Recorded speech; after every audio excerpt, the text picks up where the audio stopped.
कैसे हो आप लोग? बढ़िया। Very good evening to all of you.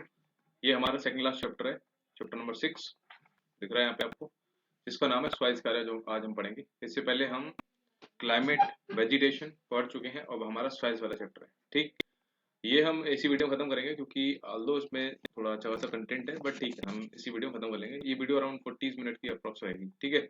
But very very important हमारे एग्जाम प्रोस्पेक्टिव से, क्योंकि इसमें हम मिट्टी के बारे में पढ़ेंगे, कितने टाइप्स की हमारी सॉइल्स होती हैं, कैसे फॉर्मेशन होता है, क्या क्या प्रॉब्लम्स हैं, और किस सॉइल में कहाँ कहाँ पाई जाती है, क्या क्या उसमें लाइक मैक्सिमम रहता है, क्या मिनिमम रहता है, एक्सेट्रा एक्सेट्रा। तो स्टार्ट करते हैं, ठीक है। Have you ever thought about the most important factor which supports trees? पेड़ों को कौन सपोर्ट करता है? घास को, फसलों को, हमारे न्यूमरस लाइफ फॉर्म्स को, हमारे अर्थ सरफेस पे वो क्या हमारी सॉइल के बारे में बताना चाह रहा है। तो ये शुरुआत में एक बेस क्रिएट करती है एनसीईआरटी, ठीक है। So can you grow a blade of grass without soil? Without मिट्टी का आप एक मतलब जरा से भी आप घास नहीं उगा सकते हो। सो while some plants and organisms which are aquatic in nature can sustain in water, do they not derive nutrients from soil through water? ये बता रहा है कि कुछ ऐसे लाइक पेड़ पौधे हैं जो जल में होते हैं, ठीक है। और क्या वो जल में रहते हैं तो इसका मतलब ये नहीं कि उनको सॉइल की रिक्वायरमेंट नहीं होती है, दे रिक्वायर्ड। कैसे, वो देखेंगे आगे। So you will realise that soil is the most important layer of the earth की क्रस्ट की है, ठीक। It is a valuable source है, resource actually. The bulk of our food and much of our clothing is derived from land based crops that grow in the soil, ठीक है। हमारा कपड़ा लत्ता सब यहीं से आता है। The soil on which we depend so much for our day to day needs has evolved over thousands of years में evolve हुई है, and the various agents of weathering and gradation have acted upon the parent rock material to produce a thin layer of soil। पता नहीं क्या क्या हुआ है activity जिससे हमारी अभी जो मिट्टी है वो फॉर्म हुई है, ठीक। तो अब बात करते हैं सॉइल क्या है। तो soil is a mixture of rock debris का है और ऑर्गेनिक मटेरियल्स का एक मिक्सचर है, क्या हमारी सॉइल। Got it? जो कहाँ डेवलप होती है? ऑन द अर्थ के सरफेस पे। So the major factor affect करता है फॉर्मेशन ऑफ सॉइल में, इंपॉर्टेंट है, लिख लो। वो है रिलीफ, हाइट वगैरह, ऊंचा उच्च, पेरेंट मटेरियल मतलब उसका वही बेसिक, क्लाइमेट कैसा है वहाँ पे, वहाँ की वेजिटेशन कैसी है, और other life forms and time. Time भी इंपॉर्टेंट है, ठीक है। तो एक, दो, तीन, चार, पाँच, छः, छह चीजें हैं जो इफेक्ट करती हैं हमारे सॉइल के फॉर्मेशन में, ठीक। लेकिन इनके अलावा human activities also influence it to a large extent तक करती हैं obviously.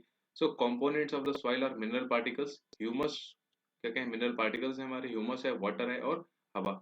So the actual amount of each of these depend upon the type of soil.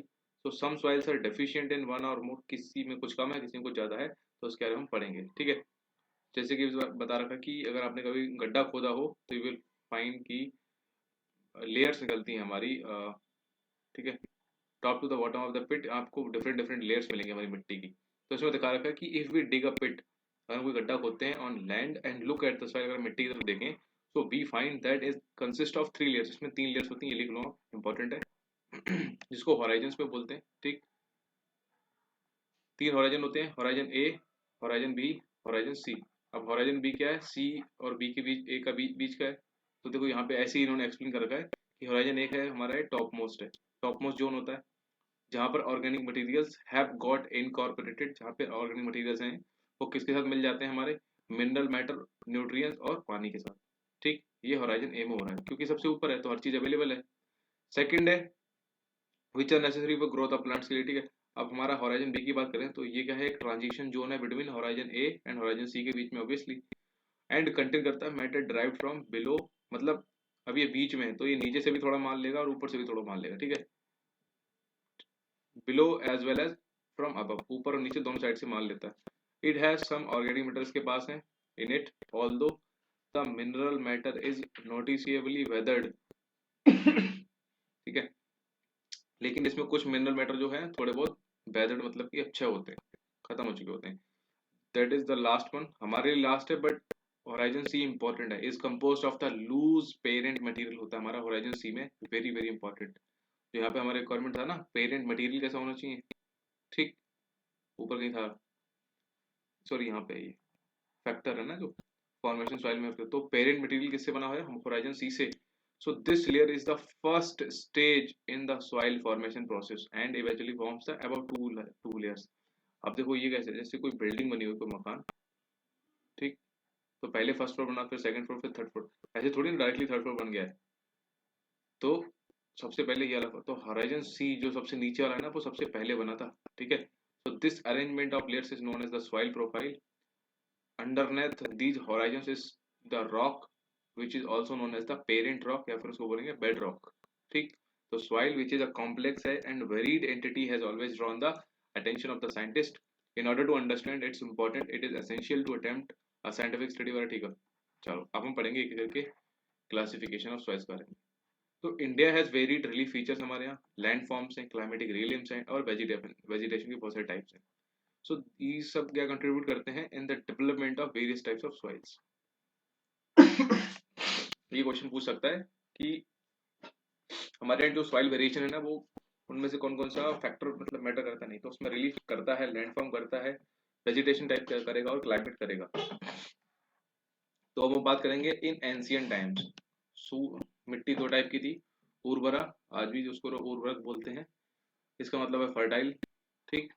और ऊर्सरा, ऊर्सरा थी हमारी स्टेराइल, मतलब कि ये अनुपजाऊ थी और ये उपजाऊ थी। उर्वरा उपजाऊ होती है, अभी हमें पता है, ठीक। और दूसरी वाली होती है अनुपजाऊ, respectively. So in 16th century after the death of Jesus, जो भी है, soils were classified on the basis of their inherent characteristics and उनका एक्सटर्नल फीचर्स, जो कि उनका टेक्सचर हो सकता है, कलर हो सकता है, स्लोप हो सकता है। स्लोप ऑफ लैंड कैसा है वहाँ पे वो मॉइस्चर क्या कंटेंट कर रही है हमारी मिट्टी, ठीक है। तो इन टेक्सचर के अकॉर्डिंगली बाद में डिफाइन हुई थी हमारी सॉइल के बारे में। तो अब हम बात करेंगे हमारी सॉइल्स को क्या क्या नाम दिया गया था, ठीक है, कि कैसी है, क्लेई है, सिल्टी है, loam etcetera.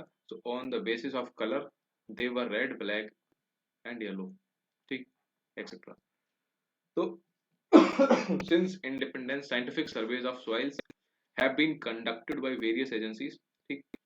Soil survey of India कब स्टैब्लिश हुई है? 1956, ये लिख लो आप अलग से, स्टैटिक है आपका, इंपॉर्टेंट है, कभी पूछ सकता है matching of the following and all that, कैसे ही पूछ सकता है, ठीक है। So it made comprehensive studies of soils in selected areas like in Damodar valley, आपको पता ही कहाँ पे है।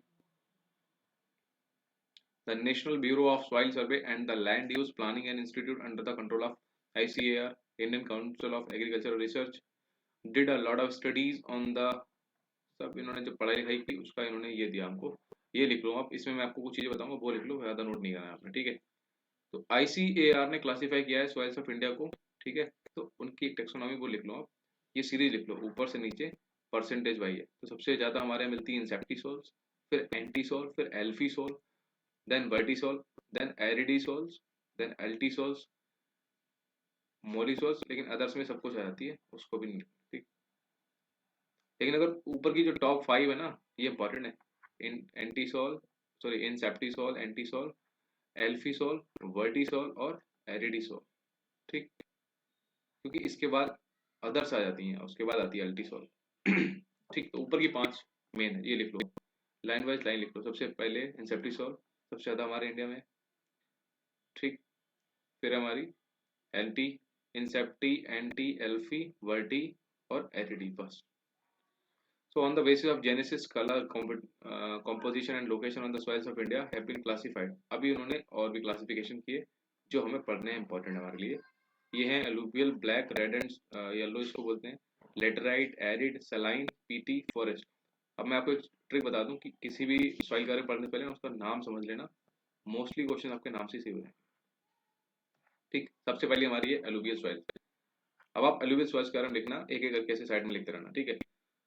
तो हमारे नॉर्थ नदन के प्लेन्स और रिवर वैली जो सबसे ज्यादा यही वाली मिलती है अलुवियल सॉइल, ठीक है। सो दीज सॉइल्स कवर क्या करती है हमारा,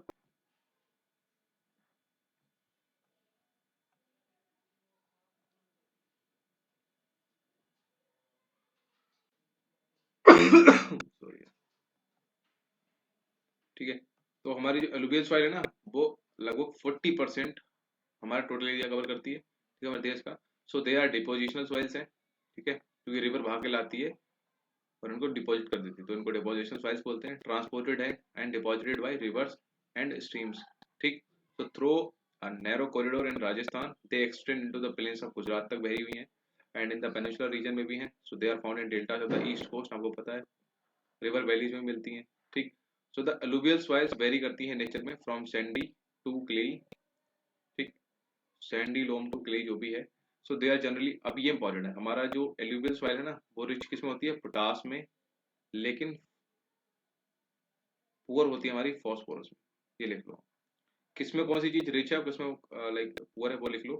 ठीक है, इसके अलावा मैं बता दूंगा, so in the upper and middle Ganga plain two different types of alluvial soils have developed, that is Khadar and Bhangar. आपको पता है ना, वी टी वी के, आपने मैंने आपको बहुत बार बताया।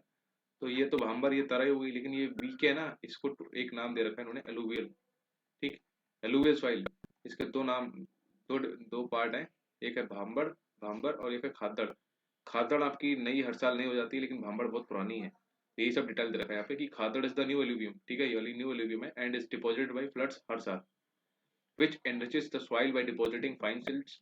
ठीक, भांगड़ रिप्रेजेंट करती है सिस्टम ऑफ कोल्डर एल्यूवियम। ठीक है, deposited away from the floodplain, so both the khadad and bhangar soil contain calcareous concentration, यानी कि कंकड़ वगैरह मिलते हैं वहाँ पे। so these soils are more loamy और clay होती हैं in lower and middle Ganga plain में और ब्रह्मपुत्र वैली में। so the sand content decreases from west to east। आपको पता है sand मतलब रेतीला कंटेंट, अगर आप वेस्ट से ईस्ट जाओगे तो कम होता जाएगा। क्यों होता जाएगा, रिवर बहा के ला रही है, ऊपर कंकड़ पत्थर है, पहले ऊपर पहाड़, मतलब जो भी मिलेगा हमारा, मतलब मान लो बड़े बड़े टुकड़े पत्थर थे, उनको घिसा, घिस के जो रेत निकली थोड़ी ऊपर ऊपर बहाते बहाते, जितना ज्यादा जाएगी उतना कम होता जाएगा कंटेंट। ठीक, तो the colour of the alluvial soil क्या है, varies from the light grey और ऐश ग्रे, बस ये कलर ध्यान रखो। Its shades depend on the depth of the deposition, the texture of the material and the time taken for attaining maturity. तो alluvial soils are intensively cultivated है, मतलब बहुत ज्यादा इन पे एग्रीकल्चर होता है। सेकंड हमारी वेरी इंपॉर्टेंट है, that is your black soil. In fact ये जो ऊपर की चार पांच है ना, सारी इंपॉर्टेंट है। काली मिट्टी की बात करते हैं, ब्लैक सॉइल, ये कवर करती है मोस्टली डेक्कन प्लेटू को हमारे, विच इसमें हमारा महाराष्ट्र आता है, एमपी, गुजरात, आंध्रा एंड कुछ पार्ट ऑफ तमिलनाडु भी आता है। So in the upper reaches of Godavari, Krishna and north of what, ये हमारा दे रखा ना इसमें, ये वाला रीजन पूरा ब्लैक सॉइल का दे रखा।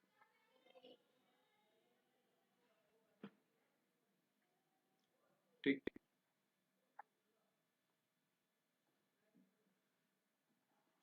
ये पूरा हमारा ब्लैक सॉइल वाला है। ठीक,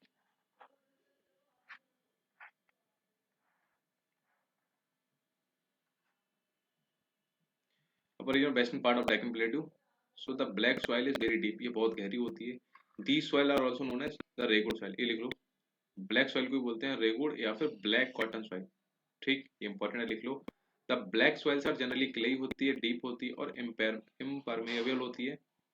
दे स्वेल एंड बिकम स्टिकी, अगर इनको पानी डाल दो तो फूल जाती है और स्टिकी चिपचिपी बन जाती है। एंड श्रिंक व्हेन ड्राइड, जब सूखी हो जाती है तो एकदम सिकुड़ जाती है, यानी कि इसमें दरारें पड़ जाती हैं। ये देखो इस टाइप की पड़ी हुई है ना, तो ये काली मिट्टी के रूप में। So during the dry season क्या होता है, these soil develop white cracks, है ना, सूखे में बहुत मतलब छोटे छोटे क्रैक्स पड़ जाते हैं।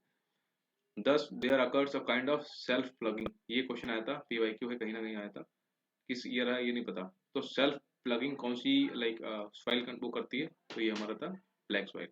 Because of this character of slow absorption and loss of moisture, the black soil retain करती है the moisture for a very long time तक की, एंड विच हेल्प करता है the crops specially the rain fed ones to sustain even during the dry season. ठीक है, क्योंकि इसमें पानी बहुत टाइम तक टिका रहता है, इसलिए ये ड्राई सीजन में भी काम करती है।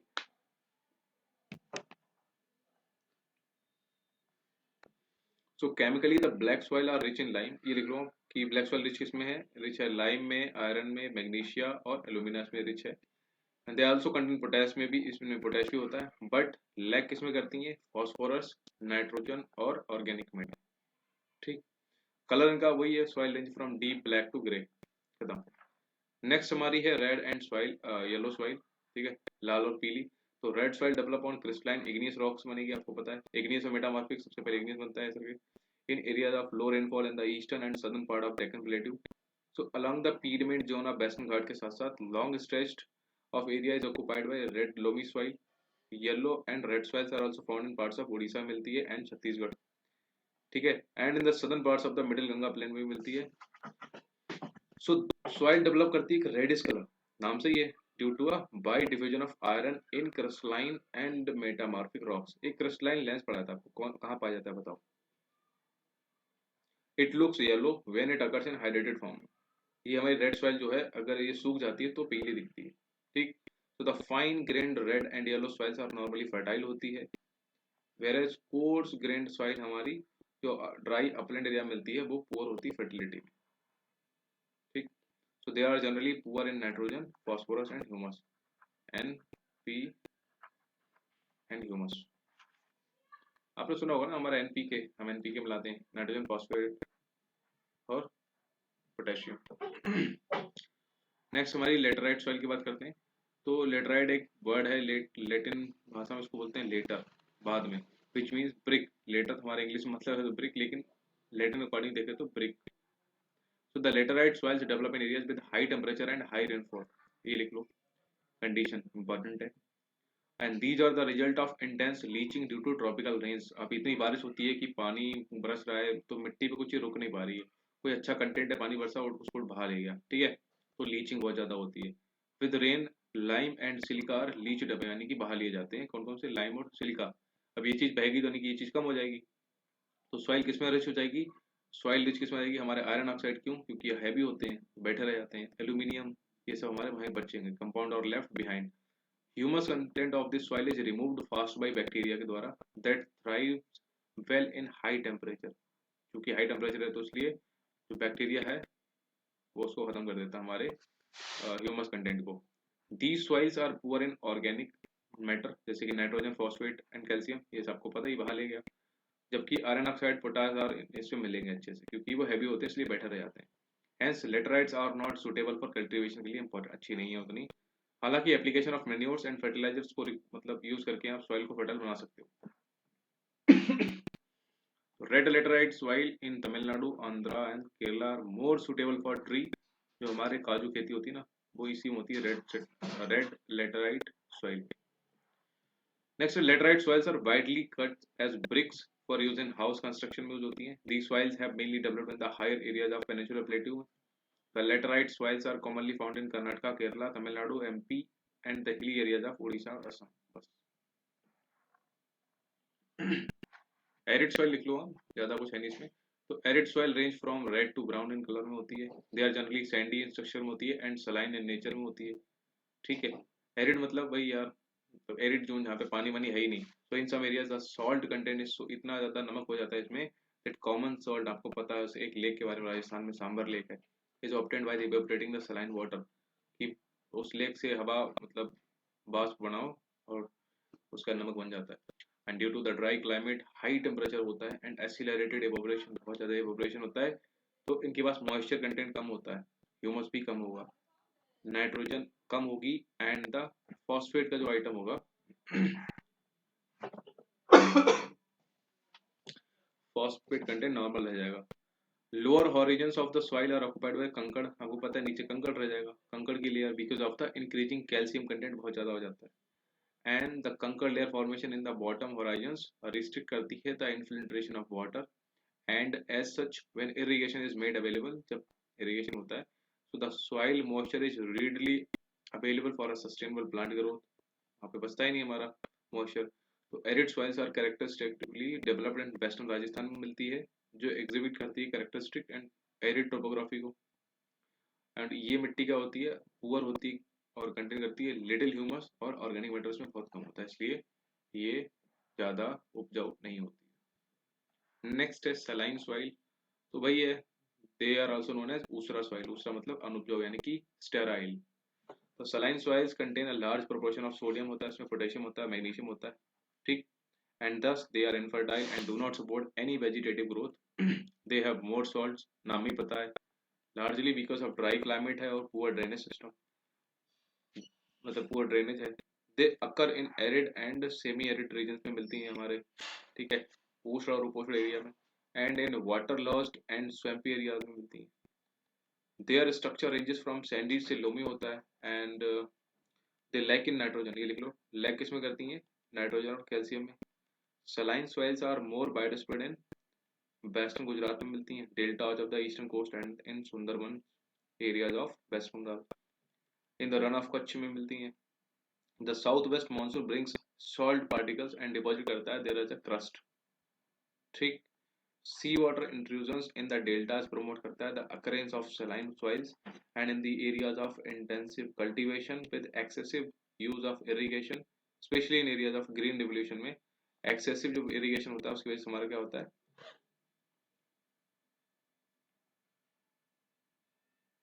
The fertile alluvial soils are become saline. ठीक, इंपॉर्टेंट है ये क्वेश्चन पूछा गया है कि हमारी फर्टाइल alluvial soil होती है वो सलाइन क्यों बन जाती है, तो बिकॉज हमारी एक्सेसिव ज़्यादा हम सिंचाई कर देंगे ना, तो जो भी कंटेंट सॉइल कंटेंट है वो हमारा सब नीचे बैठ जाएगा। तो excessive irrigation with dry climate condition promote करता है कैपिलरी एक्शन को, जिसकी वजह से हमारा जो सॉल्ट का डिपोजिशन है वो लेयर ऊपर दिखाई देने लगता है। And in such area specially Punjab Haryana वगैरह में farmers are advise to add gypsum. Gypsum ये लिख लो, बहुत इंपॉर्टेंट फैक्ट है कि किसी भी मिट्टी की अगर सैलिनिटी हमें खत्म करनी है लवणता, तो हम उसमें जिप्सम मिलाएंगे। ठीक, नेक्स्ट हमारी peaty soil. So they are found in the areas of जहाँ पे बहुत ज़्यादा रेनफॉल होती है एंड हाई ह्यूमिडिटी होती है, पता ही आपको। तो where there is a good growth of vegetation होगी, जहाँ ज़्यादा रेनफॉल है ज़्यादा ह्यूमिडिटी है वहाँ पे अच्छी वेजिटेशन होगी। तो इसलिए large quantity of dead organic matter accumulate होते हैं in these areas and this gives a rich humus and organic content to the soil. यहाँ पर क्या रिच है, किस में रिच होती है, ह्यूमस में और ऑर्गेनिक कंटेंट में। Organic matter in these soils में go even up to 40 to 50% तक ऑर्गेनिक मैटर मिलता है इसमें। ठीक है, and these soils are normally heavy होती हैं एंड ब्लैक होती हैं कलर में। बहुत सारी जगह पे दे आर एल्कलाइन भी होती हैं। एल्कलाइन क्या होता है मैं आपको बताऊंगा, केमिस्ट्री अभी स्टार्ट करने वाला हूँ, केमिस्ट्री में बताऊंगा। It occurs widely in northern part of Bihar, ठीक, southern part of Uttarakhand and the coastal areas of West Bengal, Orissa and Tamil Nadu. ठीक, बस ये देख लो। फॉरेस्ट सॉइल नाम से पता है कि forest soil are formed in the forest area जहाँ पर सफिशिएंट रेनफॉल होती है। सो द सॉइल्स वेरी करती है स्ट्रक्चर और टेक्सचर वगैरह में, depending on the mountain environment है जहाँ पे वो फॉर्म हो रही है। They are loamy and silty on valley sides, अगर वैली साइड में फॉर्म हो रही तो फिर लोमी होगी और सिल्टी होगी। ठीक, and coarse grain in the upper slopes, अगर स्नो बाउंड एरिया है मतलब कि हमारा लद्दाख वाला एरिया है, तो वहाँ पे फॉरेस्ट सॉइल कैसी होगी, area of the Himalaya, they experience denudation होता है यहाँ पे। ठीक, and are acidic with low humus content यहाँ पे होता है and the soils found in the lower valleys वो फर्टाइल होती है। फॉरेस्ट सॉइल जो लोअर वैली मिलती है वो फर्टाइल होती है।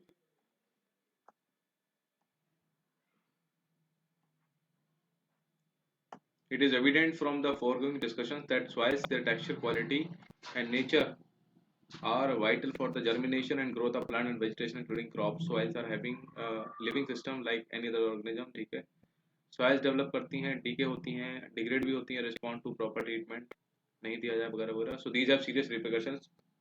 ठीक, उसकी में सेकंड। ठीक है, तो अब बात करते हैं सॉइल डिग्रेडेशन कैसे होता है। सॉइल डिग्रेडेशन होता है कि इन ब्रॉड सेंस बात करें तो soil degradation can be defined as the decline in soil fertility, कि मिट्टी की उपजाऊपन काम खत्म हो गया है, and when the nutritional status decline होते हैं and depth of the soil goes down due to erosion and misuse की वजह से, जब मिट्टी खत्म होती जाती है तो सॉइल डिग्रेडेशन एक मेन फैक्टर है leading to the depleting soil resources base in India. Degree of soil degradation varies from place to place according to topography। हो सकता है wind velocity, amount of the rainfall। थोड़ा गला खराब है इसलिए पॉज कर दे रहा हूँ। चलो सॉइल इरोजन की बात करते हैं, तो मिट्टी का इरोजन कैसे होता है। So the destruction of the soil cover is described as soil erosion, the soil forming process and the erosional process of running water and wind go on simultaneously, कि जैसे मिट्टी है, पानी का बहाव आया ले गया उसको, हवा चली उसको उड़ा लेगी, तो ये दो तरीके से इरोजन होता है। But generally there is a balance between these two process. Balance क्या है, so the rate of removal of fine particles from the surface is the same with the rate of addition of particles to the soil layer। अब यहाँ से उड़ी तो कहीं ना कहीं जाके ऐड होगी ना, तो इसलिए रेट उन दोनों का सेम रहता है, ऐसा पता है। तो sometimes such a balance is disturbed by natural या फिर ह्यूमन एक्टर्स वगैरह, human factor, leading to a greater rate of removal of soil। human activities too are responsible for soil erosion। ठीक है, एज द ह्यूमन पॉपुलेशन बढ़ रही है तो demand on the land also बढ़ रही है। Forest and other natural vegetation is removed for human settlement cultivation, इन सबके लिए खत्म हो रही है हमारी मिट्टी। Wind and water are powerful agent है हमारे सॉइल इरोजन के, याद है ध्यान रखना, विंड और वाटर पावरफुल हमारे एजेंट्स हैं, क्योंकि उनकी एबिलिटी है टू रिमूव सॉइल एंड उसको ट्रांसपोर्ट कर लेते हैं। सो हमारा विंड इरोजन सिग्निफिकेंट है इन arid and semi arid region, ये आपको पिछले चैप्टर में बता चुका हूँ क्या होते हैं। इन रीजन्स विद हैवी रेनफॉल जहाँ पे होता है एंड स्टीप स्लोप्स है, वहाँ पे erosion bye running water is more significant है। ऑब्वियसली ऐसे ढलान है तो वहाँ पे मिट्टी जल्दी कट के चली जाएगी, वो भी पानी से। So water erosion which is more serious है और अकर होता है extensively in different parts of India में, takes place mainly in the form of sheet and gully erosion. ये दो टाइप के इरोजन करता है अभी, ठीक है। तो seat erosion takes place on levels lands after a heavy shower and the soil removal is not easily noticeable। ये सब मैंने आपको इरोजन और डिपोजिशन का पढ़ाऊंगा अगली चैप्टर्स में जो भी आएंगे। But it is harmful since it removes the फाइनर and more fertile top soil को हटा देते हैं, ठीक है। तो गली erosion is common on steep slopes पे, गली इरोजन बहुत कॉमन है। गली डीपन करता है with rainfall, cut the agriculture lands into small fragments and make them unfit for cultivation। A region with a large number of deep gullies or ravinas is called a bedland topography। ये आपको पहले बार पढ़ा चुका हूँ पिछले chapters में। ravinas और bedspread in the Chambal basin same पढ़ाया था। And besides this, they are also found in Tamil Nadu and West Bengal, ठीक। The country is losing about 8,000 hectares of land to ravinas every year। ऊबड़ खाबड़ जमीन में। So what type of prone to the gully erosion कैसे नुकसान दे रहा है, ठीक। अब बात करते हैं हमारा आगे का।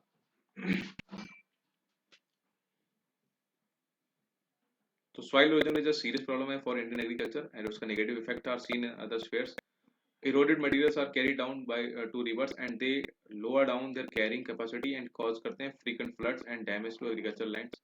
डिफॉरेस्टेशन मतलब कि पेड़ों का कटना एक मेजर कॉज है सॉइल इरोजन का, क्योंकि प्लांट क्या है, प्लांट की जड़ें क्या है, उसको रोक के रखती हैं मिट्टियों को, लेकिन कट जाते हैं तो वो खत्म हो जाता है। तो ऑल्सो एड ह्यूमस, प्लांट हमारे मिट्टी में ह्यूमस भी ऐड करते हैं बाई शेडिंग अपनी, उनकी पत्तियां जब गिरती हैं ब्रांचेस वगैरह, तो उससे ये ह्यूमस ऐड करते हैं हमारी मिट्टी में। तो forest have been denuded particularly practically in most parts of India, but उनका effect on soil erosion are more in hilly parts of the country, ठीक। एक fairly large area of arable land in the irrigated zones of India becoming saline because of over irrigation की वजह से हो रहा है, ध्यान रखना ये वेरी इंपॉर्टेंट है, मल्टीपल टाइम आ चुका है। So the salt lost in the lower profiles of the soil come up the surface and destroy करता है its fertility। Chemical fertilizers in the absence of organic manures are also harmful हमारी मिट्टी के लिए, हमें पता है। तो unless the soil gets enough humus, chemicals harden it and reduce कर देते हैं इसकी fertility को in the long run में, ठीक। हम जो chemicals यूज करते हैं ना, तो वो हमारी soil मतलब प्रोडक्टिविटी तो बढ़ाते हैं लेकिन हमारी सैलिनिटी खत्म कर देते हैं, सॉरी सॉइल की फर्टिलिटी खत्म कर देते हैं। वो फसल की ग्रोथ और उसके प्रोडक्शन के लिए अच्छे हैं बट हमारी मिट्टी के लिए खराब है। So this problem is common in all around all command areas of the River Valley project, which were the first beneficiary of green revolution में यही हुआ था ना। According to estimates, about half of the total land of India is under some degree of degradation, ठीक। हर साल क्या होता है, इंडिया लूज करती है millions of tons of soil and उसके nutrients to the agents of its degradation, मतलब पानी और हवा के जरिए बहुत सारे अपना न्यूट्रिएंट्स है, मतलब मिट्टी लूज कर देती है, ठीक। which adversely affect करते हैं हमारे नेशनल प्रोडक्टिविटी को। So it is imperative to initiate immediate steps to reclaim and conserve soil. छोड़ो, अब सॉइल कंजर्वेशन की बात कर रखी है, तो अगर सॉइल इरोजन और exhaustion caused by humans by corollary, they can also be prevented by humans। nature has its own laws of maintaining balance। nature offers enough opportunities for humans to, ठीक है। तो soil conservation is a methodology to maintain soil fertility, soil को बचाना erosion से, उसको exhaust होने से बचाना और उसके डिग्रेडेशन की इम्प्रूव करना और कंडीशन ऑफ सॉइल को इम्प्रूव करना, तो ये सब हमारा सॉइल कंजर्वेशन होता है। तो soil erosion is essentially aggravated by faulty practices. The first step in any rational solution is to check open cultivable lands on slopes, ठीक। Lands with a slope gradient 15 से 25% should be not use for, तो ये सब बता रखा है कि क्या क्या करना चाहिए क्या नहीं फॉर कल्टीवेशन, ठीक। If at all the land is to be use for agriculture, terrace should be carefully, मतलब पहाड़ों बना रहे हो तो टेरेस बनाओ, टेरेस फार्मिंग आपने सुनी है ना। ओवर ग्रेजिंग को खत्म करो। Shifting cultivation and many parts of India have affected the natural cover, तो कहीं उसके फायदे हैं, कहीं उन सब चीज़ों के नुकसान है। तो it should be regulated and controlled by education दो। ये हमारे सब कहाँ लाइक काम आएगा, CAPF पेपर 2 में। Contour bunding, contour terracing, regulated forestry, control grazing, cover cropping, ये सारी चीजें, मिक्स्ड फार्मिंग, क्रॉप रोटेशन और some of the remedial measures which are often adopted to reduce. इन सब मेजर्स से हम क्या कर सकते हैं, हमारी सॉइल की फर्टिलिटी को खत्म होने से बचा सकते हैं। ठीक, यहाँ पे दे रखा है कि टेरेस फार्मिंग आपने कभी क्या हो गया, हिल वगैरह आपने देखी होगी। ठीक है, ऐसे होती है। तो effort should be made to prevent gully erosion and control their formation. Finger gullies can be eliminated by terracing. Thick in bigger gullies, the erosive velocity of water may be controlled by constructing a series of check dams. Banao. Special attention to should be made to control headward extension of gullies. This can be done by gully plugging, terracing or by planting cover vegetation. जितना बढ़ाओगे उतना ज़्यादा हमारा मिट्टी का erosion बचेगा. In arid and semi-arid areas में effort should be made to protect cultivable lands from encroachment by sand dunes. ठीक है, through developing shelter, belts of trees and agroforestry. Lands not suitable for cultivation should be converted into pastures and grazing के लिए, जो मतलब जिस पे cultivation नहीं हो सकता उसको चारागाह बना दो. Experiments have been made to stabilize sand dunes in western Rajasthan by the Central Arid Zone Research Institute, जो भी है उसके द्वारा ये बनाया गया है कि भाई जो हमारा सैंड ड्यून्स है ना उनको हम स्टेबलाइज कर दें एक ही जगह पे. ठीक, the Central Soil Conservation Board set up by the Government of India has prepared a number of plans for soil conservation in different part of country. So these plans are based on the climatic condition and configuration of land and the social behavior of people. Even these plans are fragmented in nature. Integrated land use planning therefore seems to be the best technique for proper soil conservation. Land should be classified according to the capability. Land use no. ठीक, छोड़ ये कुछ नहीं हमारे लिए कहानी दे रखी. ठीक है, एक्सरसाइज बेसिक से क्वेश्चन कर लोगे आप. विच one of the following is the most wide spread and most productive category of soil, जो हम सबसे ज्यादा यूज करते हैं, एलुवियल सॉइल. ठीक, ब्लैक सॉइल को क्या बोलते हैं, रेगुड़ या फिर ब्लैक कॉटन. ठीक, फॉरेस्ट सॉइल को क्या चाहिए, हाई ह्यूमिडिटी और हाई रेनफॉल. लेटराइट सॉइल बताइए. रेगुड़ soil is another name of, ये देखो अभी बताया ना. विच one of the following is the main reason for the loss of top soil in India. आपको बताया था ना, एक्सेसिव लीचिंग, यानी कि बहुत ज्यादा बार अगर आप वो करोगे लीचिंग, यानी कि बहुत ज्यादा इरिगेशन दोगे, पानी लगाओगे तो उससे हमारा सॉइल फर्टिलिटी लूज कर देगा. Arable land and irrigated in the irrigated zones of India turning saline due to which of the following. अच्छा, जस्ट अ सेकंड, यहाँ पे है which one of the following the main reason for the loss of the top soil of India. Sorry ये loss of top soil बोल रहा है, तो ये हमारा वाटर इरोजन होगा. ठीक, यहाँ पे ये नहीं होगा. ठीक, लेकिन जो यहाँ पे पूछ रहा है ये एरेबल लैंड के बारे में पूछ रहा है. इन the irrigated zones of India जो हमारे हैं, वहां पे ये सरलाइन क्यों हो रही है, सरलाइन हो रही है बिकॉज ऑफ ओवर इरिगेशन, क्योंकि वहां पर इरिगेशन ज्यादा वो लोग करते हैं. तो यही सब है. खत्म, 30 मिनट हो गया. चलो, आई नो मैंने तो स्पीडली पढ़ाया, बट जो इंपॉर्टेंट है मैंने आपको वो आराम से बताया. ठीक है, कोई भी डाउट हो do WhatsApp on me this particular number, या फिर आप क्या कर सकते हो, कमेंट कर सकते हो. चलो, तब तक के लिए पढ़ाई करो, रिवाइज करो इन सब चीज़ों को. सी यू ऑन द नेक्स्ट. तब तक के लिए गुड नाइट.